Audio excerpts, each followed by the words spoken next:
Aprendices, muy buenas noches. Les cuento que el día de hoy tenemos una actividad obligatoria en el centro de formación, en su centro de formación. Todos los instructores de contratistas y de planta, así que no voy a poder estar esta noche y por eso quise grabarles esta primera sesión para contarles qué es lo que vamos a hacer y qué es lo que vamos a ver. Como se dieron cuenta ya cuando compartí horarios, en este trimestre vamos a trabajar únicamente 2 horas a la semana, que son los jueves de 8 a 10. Les puse ese horario porque sé que se les ha dificultado mucho entrar a las 6 o incluso a las 7, entonces espero que de 8 a 9 y media me regalen toda su atención cada semana. Va a ser un horario más concreto, con información muy importante. No nos vamos de pronto a perder en detalles de cosas que no son absolutamente importantes, porque tenemos poco tiempo y este trimestre es muy corto. Entonces, este video pues es sobre todo para hacer la introducción a la temática. Este trimestre vamos a ver todo lo que corresponde a tratamiento de aguas residuales.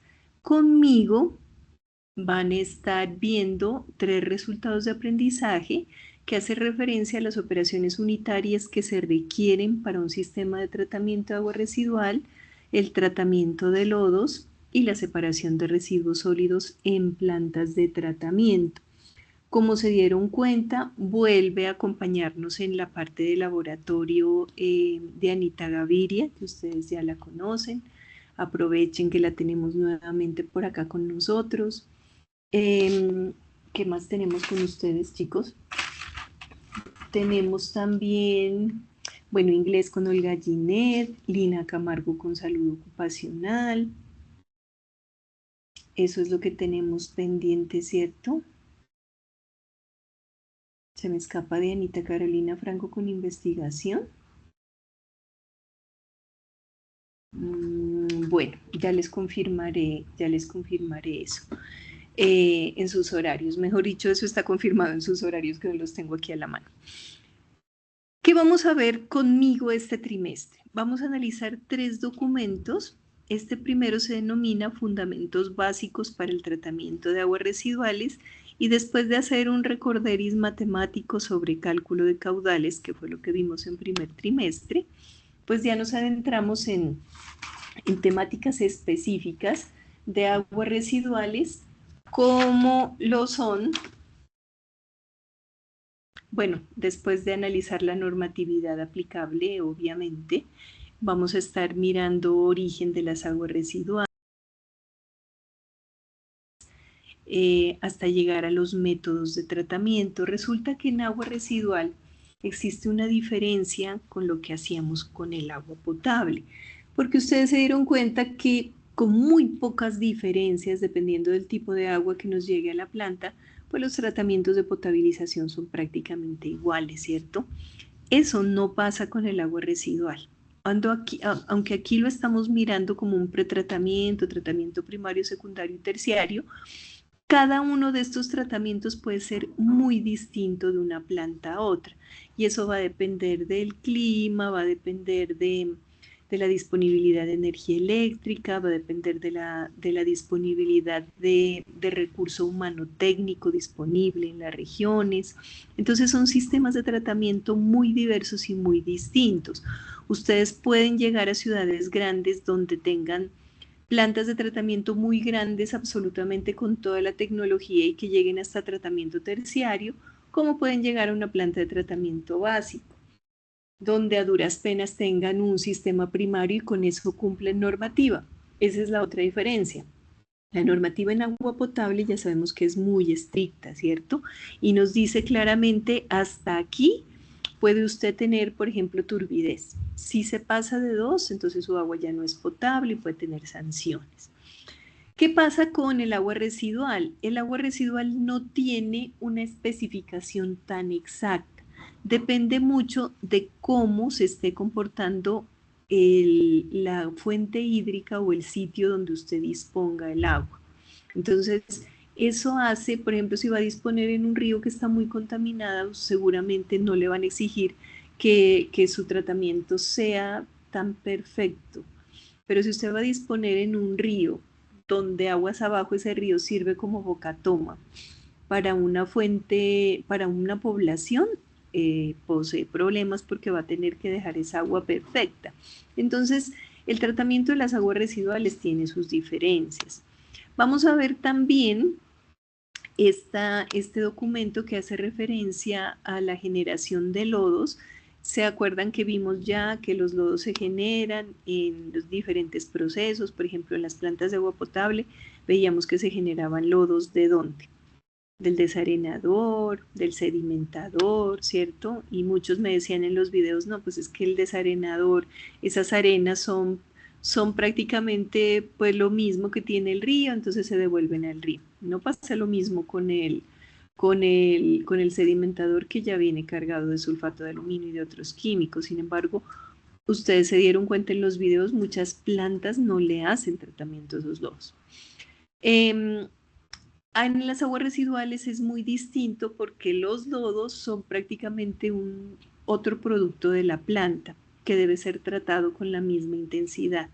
Entonces por ahí vamos a ver unos cálculos de eficiencia de los equipos, de tasa retributiva, de cálculo de porcentaje de humedad de lodos, y vamos a ver también qué tipo de elementos o de operaciones unitarias se deben utilizar para poder tratar esos lodos. Entonces ya no se trata solamente como de ponerlos a secar, sino que podemos utilizar otro tipo de equipos, prensas, filtros, prensa. Bueno, existe una tecnología tan compleja como la del tratamiento de las aguas residuales para los lodos. Y de la misma manera, también podemos encontrar en las aguas residuales residuos sólidos. Estos no son los residuos sólidos convencionales.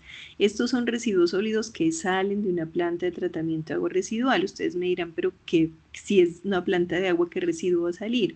Pues acuérdense que son aguas residuales.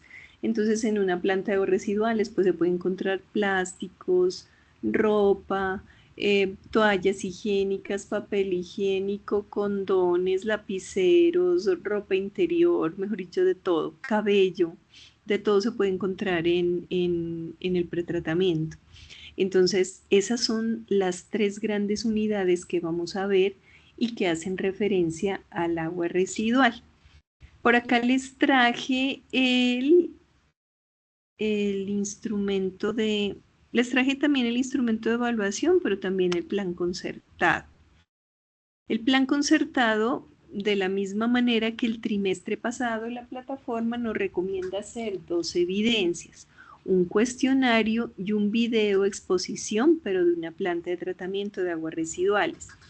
Lo mismo que el trimestre pasado. Si usted no logra visitar o no consigue una visita a una planta de aguas residuales, pues la puede investigar, así como lo hicieron muchos con la planta de agua potable.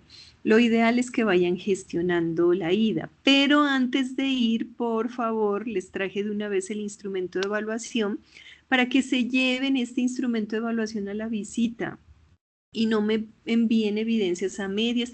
Yo no sé, ustedes tienen mucha imaginación para mandarme una evidencia sin haber leído el instrumento de evaluación, chicos, porque ¿qué se les ocurre que yo voy a evaluar si no leen? Esto es lo que yo evalúo del video, la presentación o lo que quiera que sea que ustedes me presenten. Entonces deben hacer un dibujito de un diagrama de flujo para yo saber que usted entendió, o si no lo dibujó, al menos dígame cada uno de las partes y las etapas de la planta que me está contando. Hágame un cuento, cuénteme un asunto que sea coherente, que tenga partes una tras otra, de acuerdo a lo que hemos visto en clase. Deben describir el tipo y funcionamiento de las unidades del proceso de tratamiento, lo mismo, o sea, no es pasar la cámara por ahí y decir, ah, allí había un filtro. Me tienen que contar qué tipo de filtro es, sobre todo en esto de aguas residuales, donde los sistemas que ustedes vean pueden ser tan distintos. En agua potable, pues sabíamos que los filtros son filtros rápidos, ¿no? Creo que en una sola planta, me parece que fue venga, me olvidé el nombre porque no me entra a clase, se me estaba olvidando el nombre, de la planta que me mostró John Freddy Conde. Muy particular porque no tenía floculación y sedimentación, sino que sí tenía floculación y sedimentación, pero no tenía sedimentador. Lo hacían directamente en los filtros. Entonces, a diferencia de esos casos especiales donde encontramos plantas particulares, en las plantas de tratamiento de agua potable casi que siempre se trata de lo mismo. En las aguas residuales no. Así que tengan mucho cuidado porque si ustedes me dicen, esto es puede haber floculadores y coaguladores también en una planta de agua residual. Muy difícil, pero puede haber. Usted no me puede decir, ahí hay un tanque o ese es un reactor. Me tiene que decir qué tipo de reactor es, que si es aerobio, anaerobio, biológico, cómo funciona. O sea, ojo con esto, que la descripción de estos elementos de una planta de agua residual no es tan sencilla como la de agua potable. Bueno, tampoco digamos que es tan difícil. Es sencillo, pero usted sí tiene que aprender a identificar qué tipo de tratamiento es. También tenemos que saber de dónde salen los lodos y qué hace la planta que ustedes han visitado o investigado con esos lodos. Y deben identificar qué tipo de residuos salen y qué hace esa planta con los residuos generados.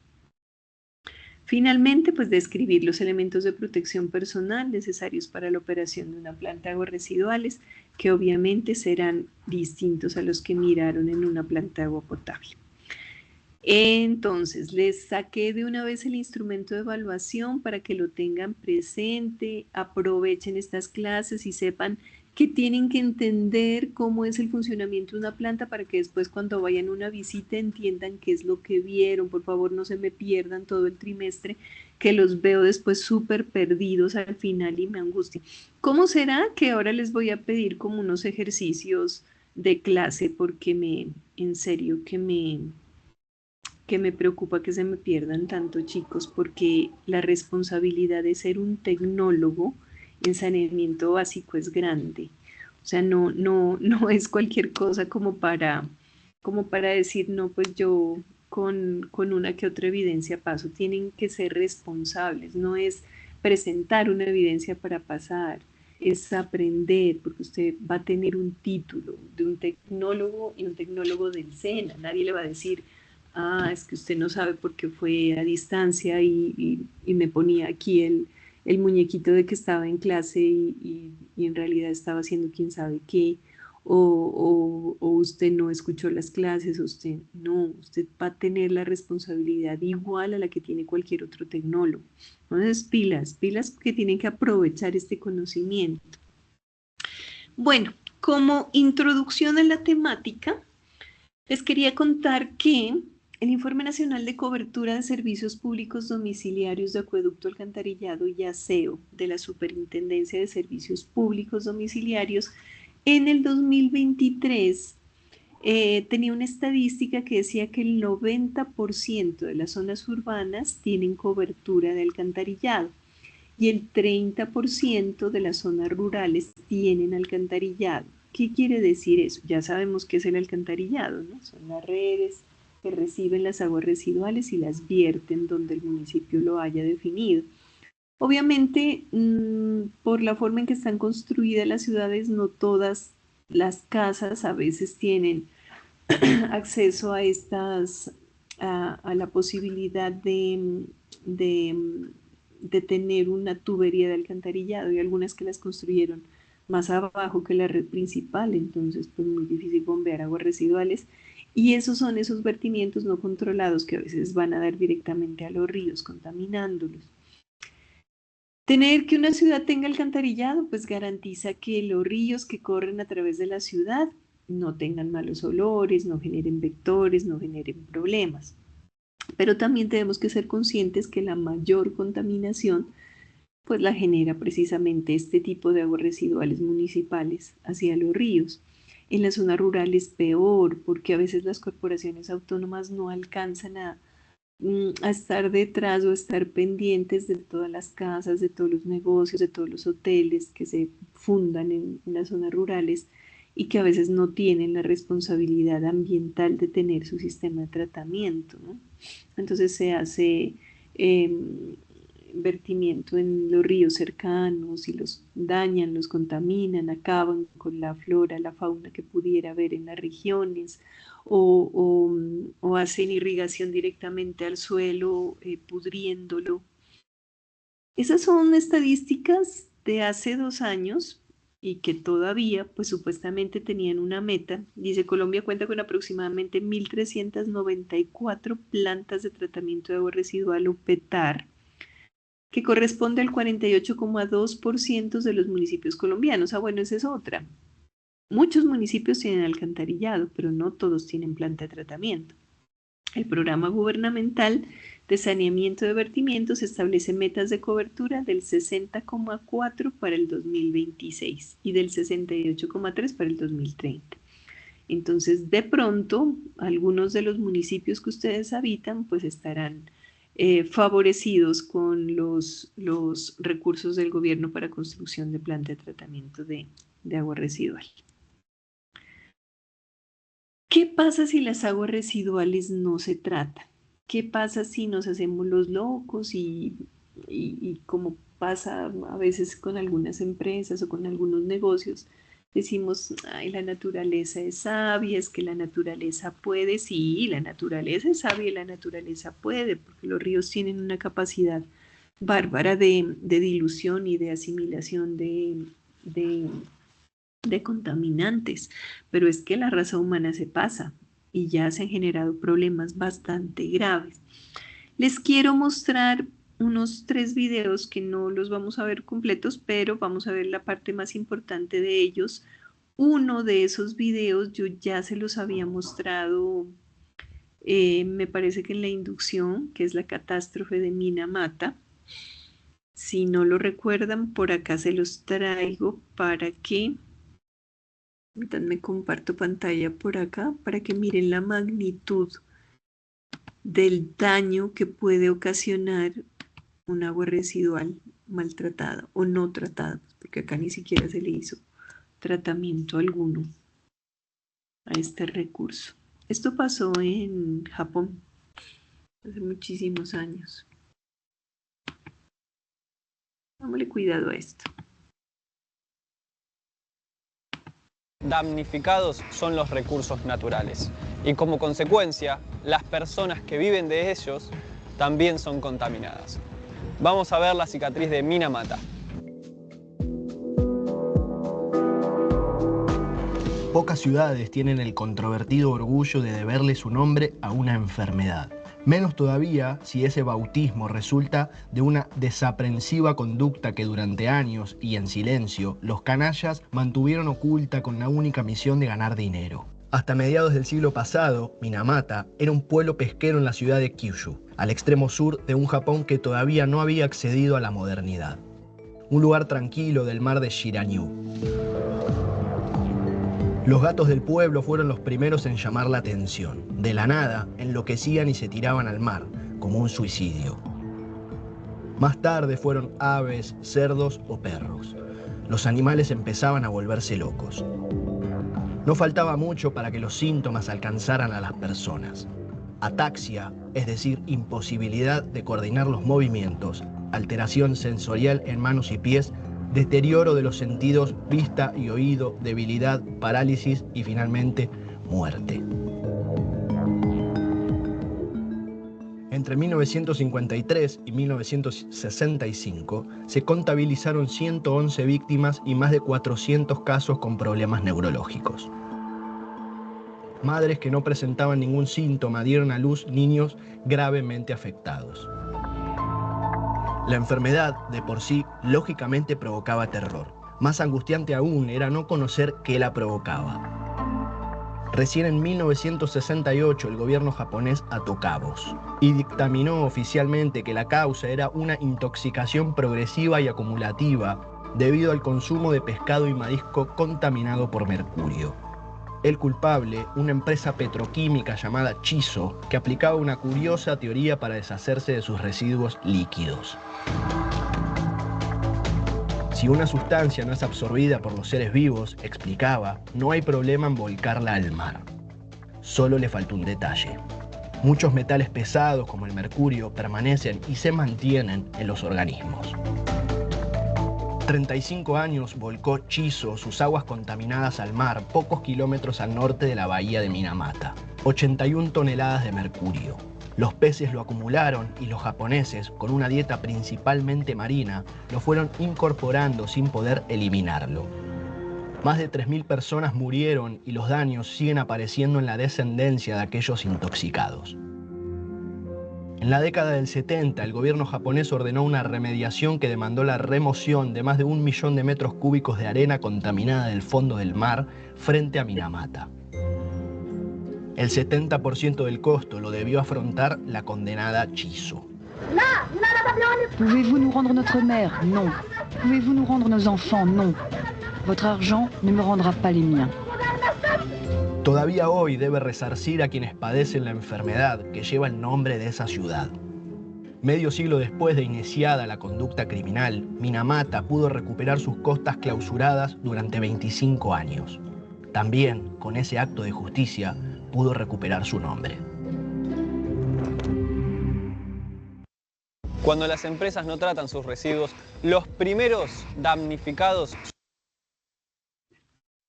Espero hayan recordado, porque este video ya lo habíamos visto, lo que puede generar el mercurio en las personas.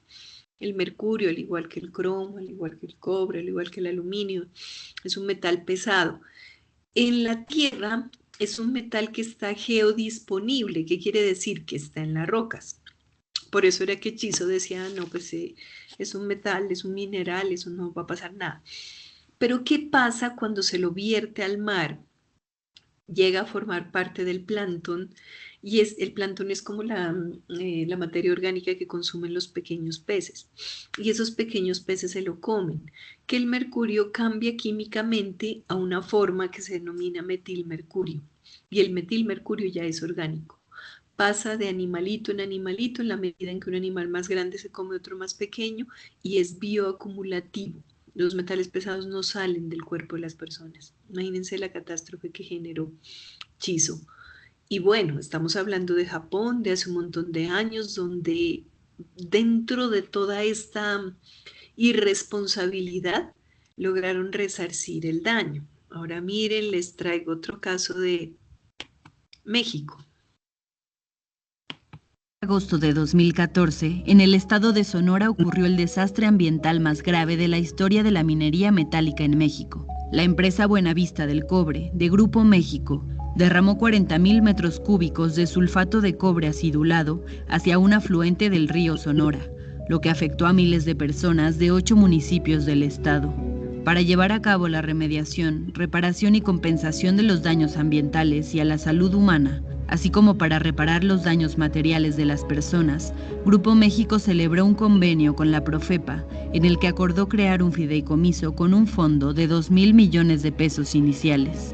Entre los pagos realizados con cargo al patrimonio del fideicomiso se encuentra la planta potabilizadora que se instaló en la localidad de Bacanuchi, municipio de Arizpe, con un costo de 4.7 millones de pesos, la cual operó durante solo 2 años debido a la falta de recursos. Otras 9 plantas fueron instaladas en la región, producto de la coordinación directa de Grupo México con la Subdirección General Técnica de la Conagua, las cuales no fueron instaladas en su totalidad y solo una operó durante un mes, la de San Rafael de Ures.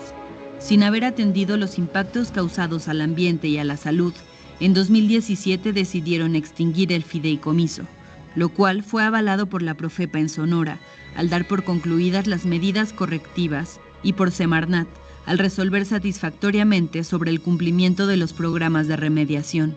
Sin embargo, en 2020 una sentencia de la Segunda Sala de la Suprema Corte de Justicia de la Nación resolvió que la reparación y compensación ambiental violentaron el derecho a la información y consulta de las comunidades afectadas. Es por ello que ordenó emitir una nueva determinación respecto al cumplimiento de las medidas correctivas impuestas y uno nuevo en materia de remediación, previo diálogo con los afectados, dejando sin efectos el convenio de extinción del fideicomiso Río Sonora. A pesar de ello, Grupo México ha emprendido una estrategia de dilación para el cumplimiento de su responsabilidad ambiental en el río Sonora, ya que la operación del fideicomiso requiere la instalación de un comité técnico con participación de representantes de la empresa, quienes han ignorado en diversas ocasiones las invitaciones de la autoridad ambiental para sesionar y reiniciar labores. Ha sido omiso ante las solicitudes de Nacional Financiera para reincorporar al fideicomiso los recursos que le fueron entregados por el convenio de extinción del mismo. Además, no ha presentado una propuesta de programa de remediación. Por el contrario, impugnó mediante un juicio de nulidad un nuevo resolutivo de la Dirección General de Gestión Integral de Materiales y Actividades Riesgosas de la Semarnat. Bueno, lo pueden consultar, se los voy a dejar acá para que lo miren completo. Se lo puede ubicar como el desastre ambiental más grave de la historia en México, en el río Sonora. ¿Cuál fue la diferencia con Minamata? Que este grupo empresarial no alcanzó a hacer un vertimiento continuo como el que hizo Chiso durante tantos años en Japón. Fue un solo vertimiento, pero fue de cobre. Y aunque no alcanzó a generar las enfermedades tan graves que generó Chiso en Japón, sí hubo una afectación bárbara y una cantidad de enfermedades derivadas en las personas. Pero ¿qué pasó? Esta empresa, a diferencia de Chiso, pues está haciendo la de la vista gorda para cumplir con sus obligaciones de bioremediación. Miren lo grave que puede ser un descuido de estos, ¿no? O lo grave que puede ser la falta de ética en las empresas y organizaciones, para creer que como son mis residuos, pues yo los tiro al río y nadie se va a dar cuenta, no va a pasar nada. La cantidad de personas que pudieron morir por ese chiste. Y acá tenemos algo más cercano, me imagino que más cercano por ahí a Junior.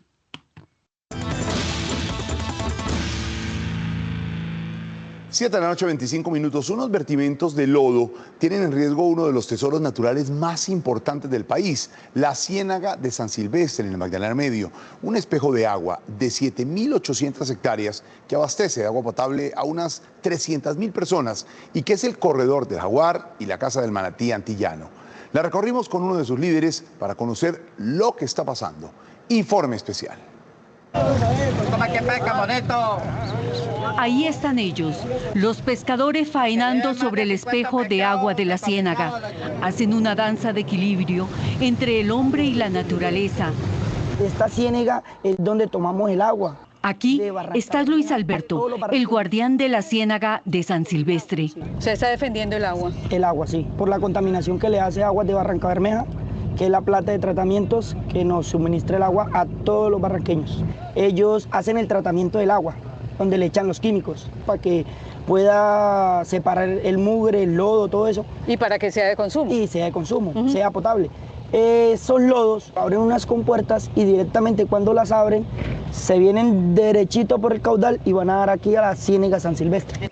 Luis habla de toneladas de lodo contaminado, unas 4.5 toneladas que recibe la ciénaga 2 veces por semana. Si uno quisiera transportar ese lodo que le cae aquí a la ciénaga, ¿cuántas volquetas llenaría de lodo? En la semana le pongo unas 6 volquetadas. Todo esto era agua. En estos momentos, hasta allá llegaba el agua. Hasta esa parte de allá donde vemos esa esquina, era totalmente agua. Ya ahorita de eso lodo ya podemos ver, eso es puro lodo sedimento. Nosotros le hemos dicho que en reparación a eso, ¿qué podríamos hacer para mitigar? Una planta de tratamiento de lodos. ¿Cuánto hace que ustedes hicieron esa propuesta? Nosotros tenemos radicados, cantidad de radicados. Pero no pasa nada. Luis se pone de pie para mostrarnos con la vara la sedimentación del barro que está ahogando el manto de agua de la ciénaga. De aquí para allá no podemos transitar, ya ahí está el lodo. O sea, su medidor en este momento es la vara. La vara. Ok. Bueno, este video también lo vamos a dejar hasta ahí. Lo encuentran como afectación de la Ciénaga de San Silvestre en Barranca Bermeja. Bueno, no están tan cerca de Junior, mentiras que no es Barranquilla, es Barranca Bermeja. ¿Qué pasó ahí? Chicos, acabamos de ver plantas de tratamiento de agua potable. Los lodos de la planta de tratamiento municipal de agua potable de Barranca Bermeja, miren dónde les están mandando. A la misma fuente de donde se abastece.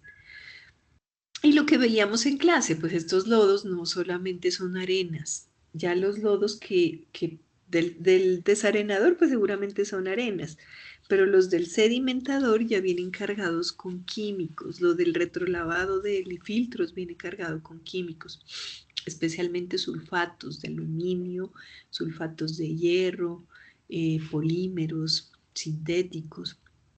Entonces, miren la afectación que están haciendo la misma planta de tratamiento de agua potable en una ciénaga tan hermosa y que aparte de todo es la ciénaga que abastece su planta, ¿no? O sea, se quieren quedar sin fuente de abastecimiento. Vengan, les vuelvo a compartir pantalla por acá.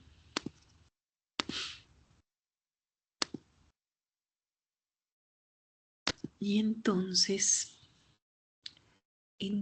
esas son las cosas que pueden ocurrir cuando no tratamos el agua residual. Ahora bien, también últimamente se han generado muchísimos estudios científicos sobre la contaminación del agua por algunas sustancias que ni siquiera medimos en los laboratorios.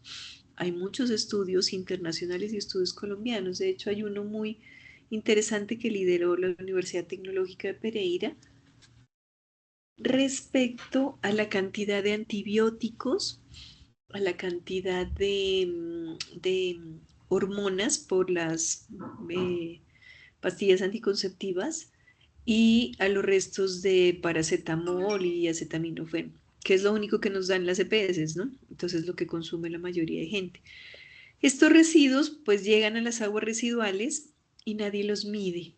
Nadie los mide. Ya hay estudios interesantes sobre restos de nicotina, de antidepresivos en Europa y en Colombia también, como les digo, pero estamos en estudios todavía. Se están rastreando bacterias resistentes a los antibióticos. O sea, el asunto de las aguas residuales es complejo y la responsabilidad pues es de ustedes porque son estudiantes de este tecnólogo, pero es también una responsabilidad que por eso les puse esa manito apuntándolos a todos nosotros como personas, ¿no? Desde la ética, desde la responsabilidad, desde el sitio donde estamos trabajando, qué estamos haciendo y cómo podemos ayudar a solucionar estos asuntos. Bueno, miremos cuánto vamos de grabación.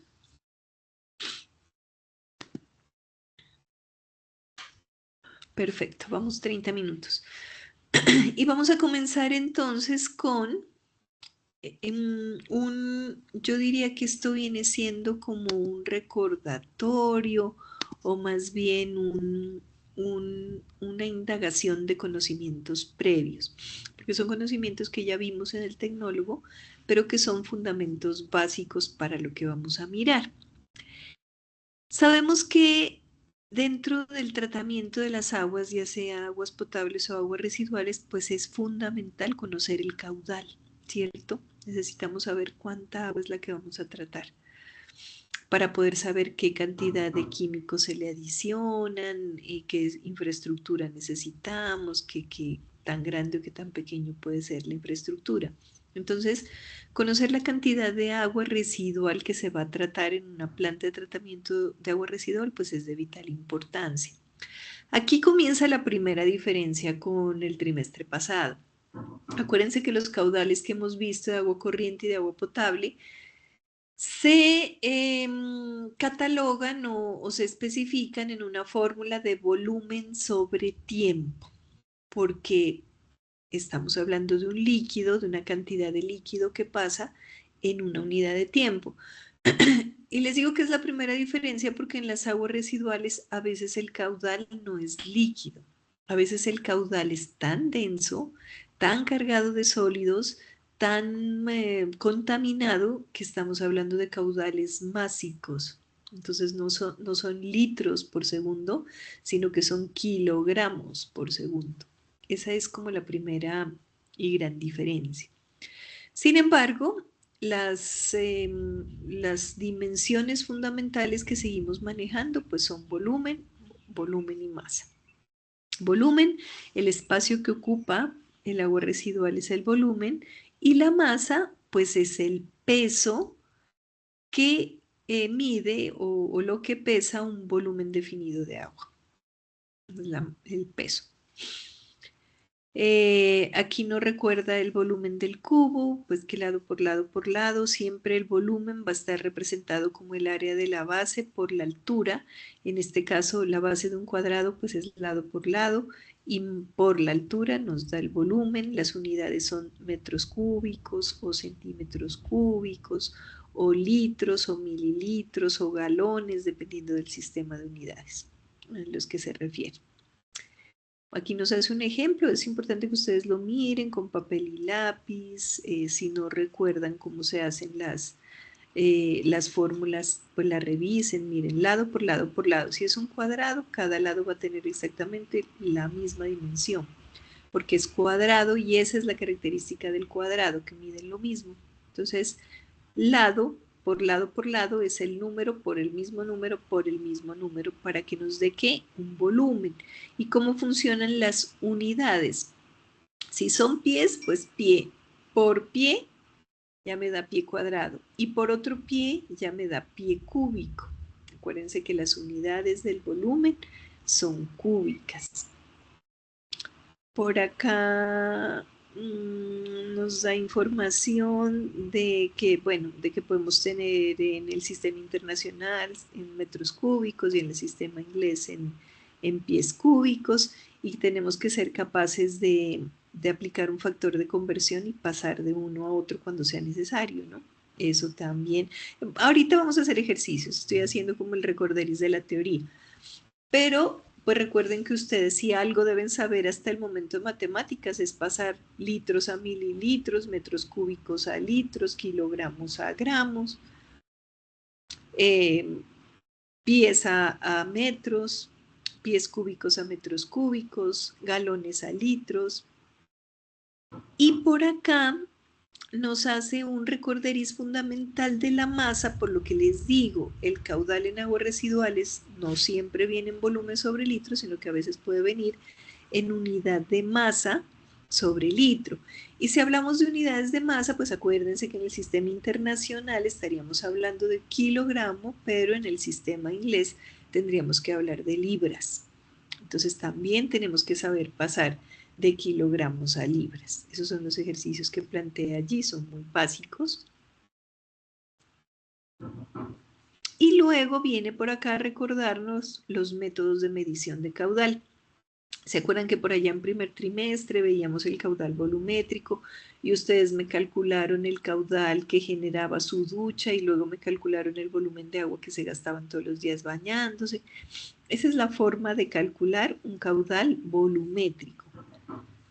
Si no tenemos la forma de captar todo el recurso para meterlo en un balde y saber cuánto se llena en unidad de tiempo, pues tendremos que hacerlo por otra de las fórmulas que viene derivadas de la teoría de Bernoulli, que nos dice que el caudal también es igual a velocidad sobre tiempo.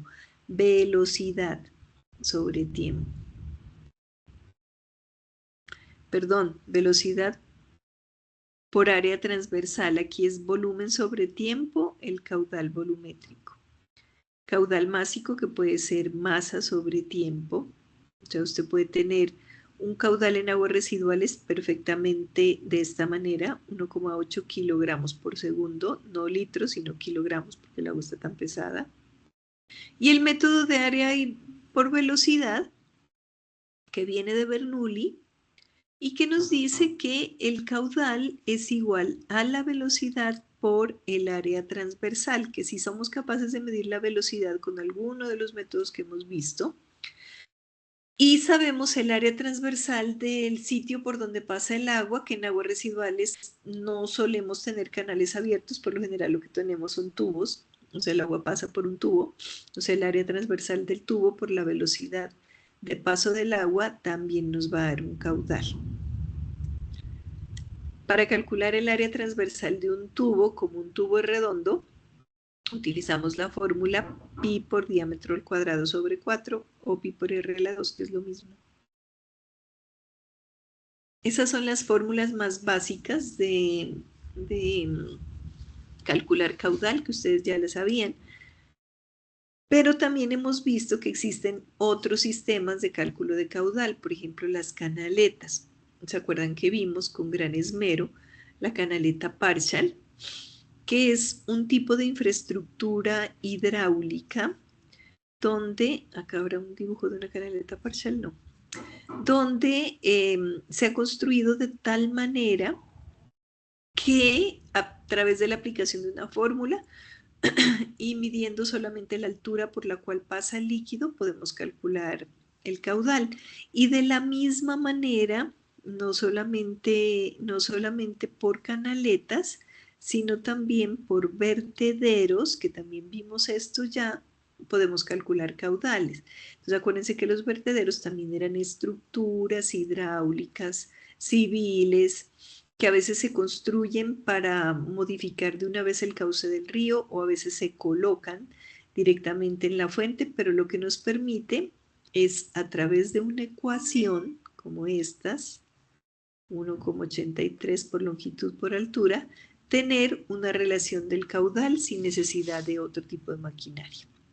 Entonces esto es como lo más básico que podemos encontrar pues en plantas donde todavía no es tan común la tecnología, ¿cierto? Porque acuérdense que el trimestre pasado veíamos que habían otras estrategias de cálculo de caudal que venían con unos equipos que pueden hacer el cálculo de caudal a través de medidas de presión o a través de diferentes circunstancias.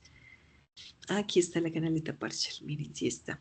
Recuerden que ya tiene una forma específica de ser tanto de frente como de fondo y que hace que el paso del agua por esa sección transversal no solamente tenga turbulencia, porque acuérdense que aquí es también donde, de hecho muchos me dijeron que la coagulación de las plantas que visitaron estaban justo dosificándose en la canaleta Parshall. Es porque genera turbulencia, pero además de generar turbulencia tiene unas medidas tan especiales que nos permite calcular el caudal dependiendo simplemente de la altura a la cual esté pasando el agua. Esos son métodos de estimación de caudales. Ahora, para hacer diseños de alcantarillados, el Reglamento Técnico de Agua Potable o RAS, que recuerden que ya no es el RAS 2000, sino que ya tenemos otras dos versiones posteriores, suele darnos algunas recomendaciones respecto a la cantidad de agua que puede necesitar una población. Eso se llama dotación. Cuando hablamos de esa cantidad de agua que está históricamente catalogado para que abastezca una población o una persona, hablamos de dotación neta. Si esa dotación neta la multiplicamos por el número de personas que tiene la localidad, eso nos va a dar la cantidad de agua que se va a consumir la localidad. Muy seguramente esto que les estoy contando, ustedes lo han escuchado en las plantas, los que trabajan en plantas de tratamiento. Porque las plantas de tratamiento se diseñan precisamente con esos valores que son teóricos. A veces sí hay como un historial de más o menos cuánta agua consume la población. Eso depende incluso, por ejemplo, del clima, porque las personas en clima caliente pues se bañan más que en clima frío, toman más agua, gastan más agua. No es la misma dotación la que vamos a ver, por lo tanto, en Barranquilla que la que podríamos ver en Tunja, ¿cierto? Pero existen unos números históricos teóricos que vienen, digamos, 1,2 litros por habitante día. Entonces, esos litros sobre habitante día, si logramos conocer el número total de personas que necesitamos abastecer, pues nos va a dar una cantidad de agua que requiere la población. Ahora, ¿qué pasa? Que es muy lógico, que todo lo que esa población se tome, pues tarde o temprano adivinen dónde va a ir a dar. Va a ir a dar al alcantarillado, ¿cierto? Porque esa dotación no es solamente el agua que la gente se toma, sino la que necesita para sus actividades de aseo personal, de todo, para lo que puede necesitar el agua una persona. Entonces, acuérdense de la tarea que hacemos en primer trimestre, si usted se gasta qué sé yo, 20 litros de agua diarios bañándose, pues esos 20 litros de agua que se gastó, ¿dónde fueron a dar? Al alcantarillado, ¿cierto? Pero se supone que no toda el agua, o sea, no el 100% del agua que llega como agua potable se vierte al alcantarillado. Existe una tasa de retorno que RAS la ha calculado como en el 85%. En conclusión, si usted tiene el cálculo de todo el agua que se gasta la población y eso lo multiplica por 0.85, va a tener un caudal teórico supuesto que le puede llegar a su planta de tratamiento de agua residual. Entre mayor número de personas haya, pues mayor va a ser la cantidad de agua potable que consuma y eso multiplicado por 0.85 igual le va a dar una muy buena cantidad o una gran cantidad de agua residual que necesita ser tratada. ¿Qué pasa con estos análisis que son teóricos? Con estos análisis teóricos, con este análisis que les estoy mostrando ahí, es con lo que se diseñan las plantas. El problema es que a veces no consideramos adecuadamente la población. Por ejemplo, les cuento acá lo que pasa en nuestro hermoso Quindío. Existen poblaciones tan turísticas, tan hermosas, a las que nunca se les calculó una población que se denomina población flotante. ¿Qué es la población flotante? Es la población que no vive en la región, pero que flota, o sea, que puede llegar en cualquier momento. Entonces, ¿qué pasa con poblaciones como Salento, por ejemplo, donde está el Valle de Cocora? Que tanto la planta de tratamiento de agua potable como la gestión del alcantarillado se hizo para el número de personas de Salento, con la dotación neta que pudiera tener una persona de una población así como Salento, que es más bien frita, ¿cierto? Pero ¿qué pasa?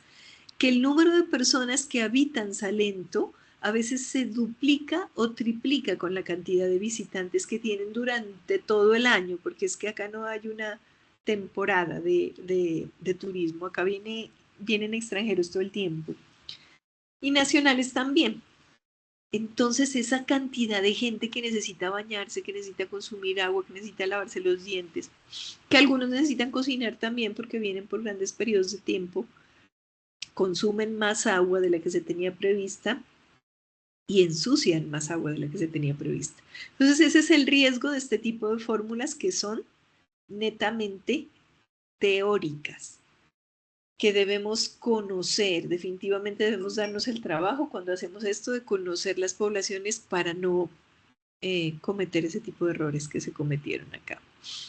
Vuelve y aparece la densidad como una propiedad muy importante en aguas residuales, por lo que les decía, a veces los flujos del agua residual no son líquidos, son másicos, se tienen que medir en kilos.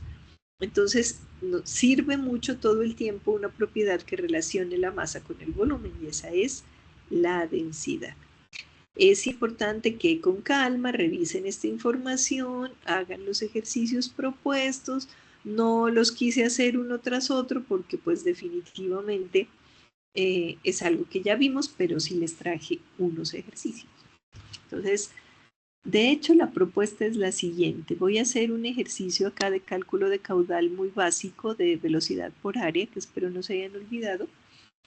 Y les voy a dejar un ejercicio a cada uno, chicos. Les traje un ejercicio para cada uno, para que lo resuelvan en el cuadernito, le tomen una foto y me lo entreguen.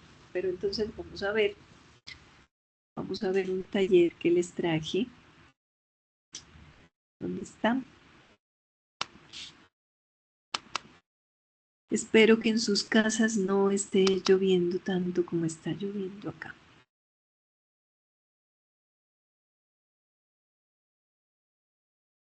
Porque se nos está cayendo el cielo, chicos. A este taller se los voy a pasar.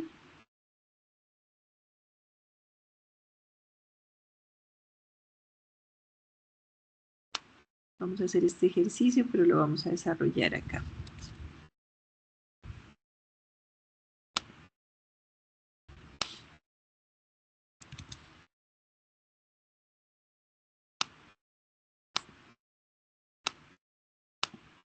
Entonces tenemos un canal de inspección de aguas residuales de 0,4 metros de ancho y 0,3 metros de profundidad. El flujo tiene una velocidad promedio de 0,6 metros por segundo.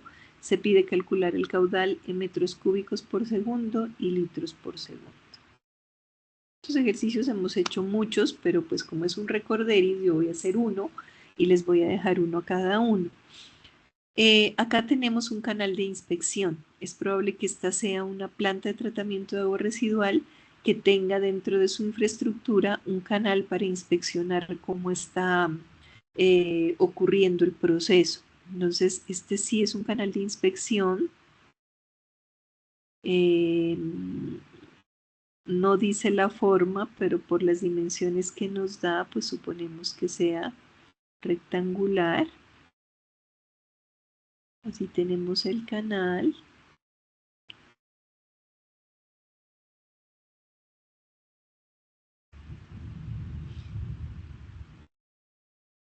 Ahí le hacemos como un corte a ese canal. Y dice que tiene 0,4 metros de ancho.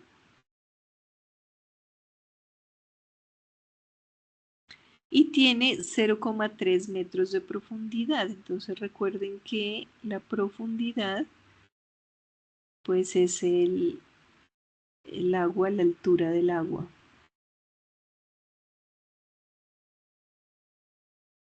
Tiene 0,3 metros de profundidad. Me da la velocidad, cosa maravillosa, no la tengo que medir, me da la velocidad que dice que es igual a 0,6 metros sobre segundo. Entonces, ¿qué pasa aquí? Que tenemos un canal de inspección que sabemos que es rectangular, sabemos el ancho del canal y sabemos la altura a la que está el agua. Perfectamente podemos tener un caudal con la fórmula derivada de Bernoulli que dice que el caudal es igual al área por la velocidad.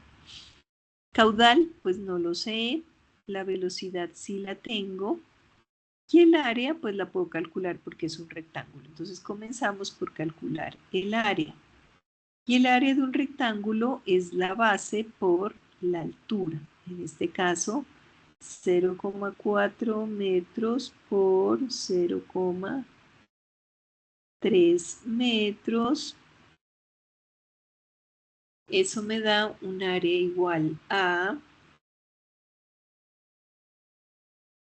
0,4 por 0,3 me da 0,12. 0,12 que son ¿qué? Metro por metro me da metro cuadrado. Como ya tengo el área, la reemplazo en mi fórmula y el caudal me dará 0,12 metros cuadrados por la velocidad que son 0,6 metros sobre segundo, ¿ya se acordaron? Y esto me dará igual a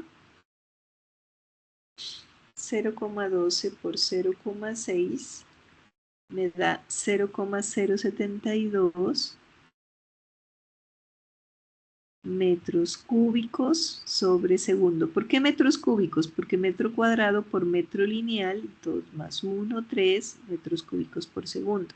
Ahora dice también exprese la respuesta en litros por segundo. Entonces, si yo quiero pasar metros cúbicos a litros, utilizo un factor de conversión que dice que un metro cúbico tiene 1000 litros.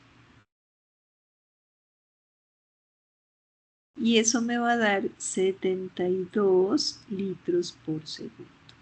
En litros por segundo y en metros cúbicos por segundo. Este es un ejercicio pues básico de cálculo de caudal. ¿Qué pasa si no hubiera sido un canal transversal, sino que hubiera sido un círculo? ¿Por qué? Pues porque era un tubo, ¿cierto? Ustedes saben que los tubos son de área transversal circular. Ay, chicos, está lloviendo, que parece que se va a caer el cielo.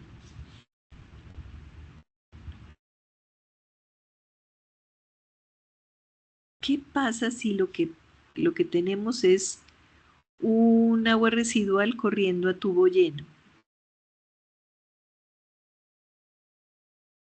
que esta área transversal cambia, ¿cierto? Esta área transversal pues ya no sería una base por una altura, sino que tendríamos que ver el área del círculo.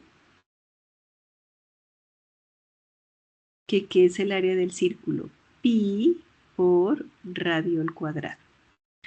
Si decimos que ese tubo tiene 0,4 metros de diámetro, que es lo que por lo general podemos medir por fuera, ¿cierto? Entonces, de aquí a acá medimos 0,4 metros. El diámetro es 0,4 metros. El radio, acuérdense que es solamente la medida desde el punto central del tubo hasta uno de los extremos. Entonces el radio siempre va a ser la mitad del diámetro. Si el diámetro es 0,4, diámetro dividido entre 2 nos va a dar el radio. Entonces el radio será igual a 0,2 metros.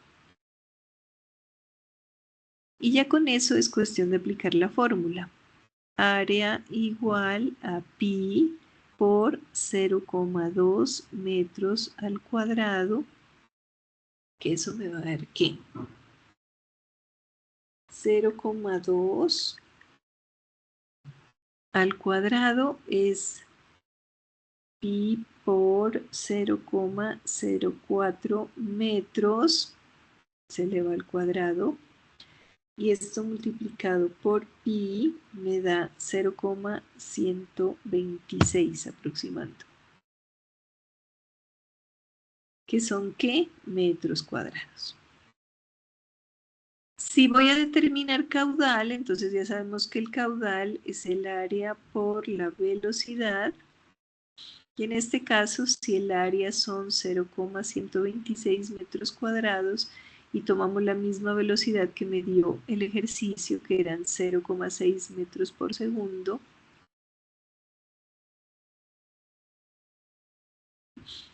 tendremos que 0,126 por 0,6, 0,075 metros cúbicos por segundo, que si los pasamos a litros, o sea, los multiplicamos por 1000, serán más o menos 75 litros por segundo. Espero que no les esté hablando en chino, espero que no se me hayan olvidado. Estos son cálculos básicos que estamos haciendo desde primer trimestre. Les quise hacer este recorderis de ejercicios porque pues es necesario que se acuerden. Dentro de lo que es aguas residuales vamos a estar trabajando eficiencias de remoción, vamos a estar trabajando conceptos de carga contaminante y es muy importante que se acuerden de estos caudales. Entonces, ¿qué voy a hacer? Voy a pasarles junto con este video un taller con nombre propio. Entonces, voy a pasar 7 ejercicios, cada ejercicio con el nombre de uno de ustedes y cada uno de ustedes me va a resolver el ejercicio que le tocó, ¿vale? Y me lo entregan. Hoy, como les digo, vamos a estar ocupados todos los instructores del SENA Regional Quindío. Pero bueno, ya les queda a ustedes esta orientación respecto a qué es lo que vamos a ver este trimestre, por qué es importante, qué es lo que tiene que aprender, qué es lo que tiene que presentar como evidencia y cómo lo va a presentar. Entonces, bueno, se hizo justo 1 hora, que era lo que quería grabarles. Voy a parar la grabación para mandarles el video más tarde. Que tengan un feliz fin de semana, chicos.